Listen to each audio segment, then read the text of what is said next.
what should the 49ers game plan be for Deebo Samuel? I mean, the way they've used him evolved throughout the season. Now you're in the playoffs. We mentioned how there's a bit of a magic number here. Every time in his career, all 6 times he's gotten at least 6 carries, they've won. So clearly that's a goal, but I think it goes beyond that.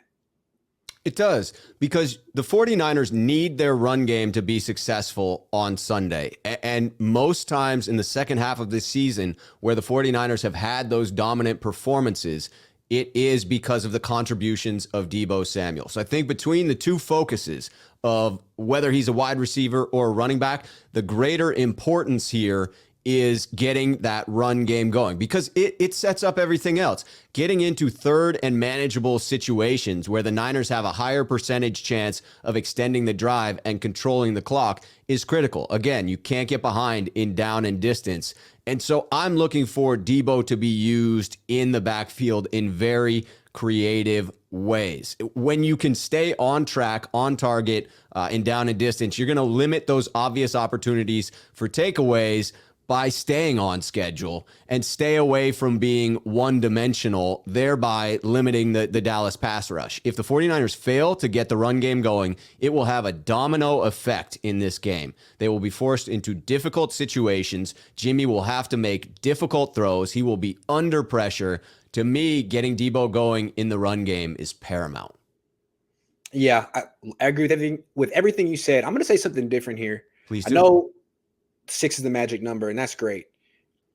Aim for 6. But I feel like you need to use Deebo Samuel as much as necessary. Yes. So this is like, if it's a close game, keep feeding him. Don't have some magic number. Like, don't cap him at 10 touches. Because I feel like they've been sort of trying to, and I get it, right? You got to pace him. You can't, if he breaks, the season's over. So I get that. And that's what I'm saying. Like, don't just give him 15 touches if you're blowing out Dallas. If you're winning big in the third quarter, maybe cool it on the runs.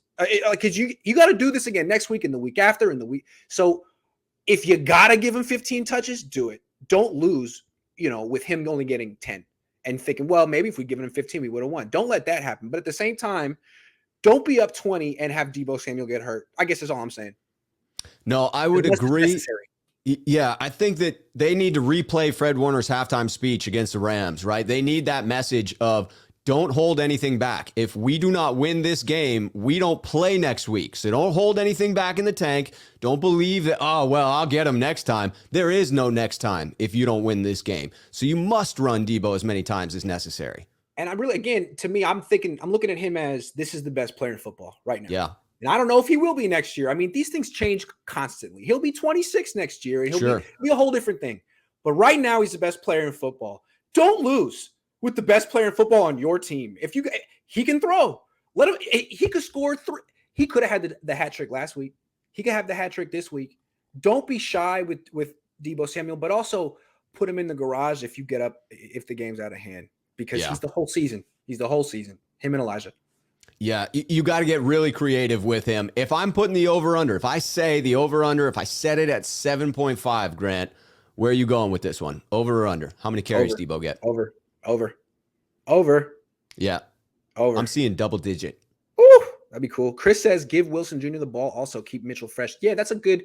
Hey, man, what did he do to lose all? That's another thing, because if Elijah Mitchell runs out of gas, which that's his pattern, he'll have 3 or 4 good games and then get hurt because the Niners use him too much. He's a freaking rookie. Yeah, I would say Jeff Wilson Jr. should get 5 carries here. I like Jeff Wilson Jr. Yeah, when we have the 3-headed attack, that's when we push 30, 40 carries a game. And that's the type of game plan that we want. Thank you. Agree. All right, well, it's time for me to go find a cab and get some barbecue out here in Dallas and experience the wonders of downtown Dallas. Because I'm chilling out here in Arlington, which is basically Six Flags. So see what Dallas is all about. Yeah, get yourself into the big city. There is some dope barbecue in that town. Yep. Now, I bet you all the dopest barbecue probably has like 3-hour waits by now. So maybe I'll have to go like figure that out tomorrow. But I could do something tonight, right? I'm telling you, a good barbecue spot is going to be like a line, but it'll be quick moving. They mean business, right? Because they're smoking tons and tons of meat out there in the smoker, preparing hundreds of pounds of brisket. I mean, they will move you through efficiently. I don't know what to expect from Texas. I've never really been out here before. I don't know. It's a nice town. I was out there in 2014 for that game where we took over and Eric Reed had multiple picks. The Niners jumped up early. I'm looking for a similar result this weekend. I was sitting next to a dude on the flight out here today. I'm dressed in my flying attire, which is my Adidas Superstar tracksuit, circa 1987 or whatever, As it should 84. be. And dude next to me was wearing like cowboy boots, and I was like, "Well, California and Texas sitting side by side. Nice, nice." Anyway, that was cool. Thanks for the show. Hey, shoot, it's always a great time. This was a good Always show. a pleasure.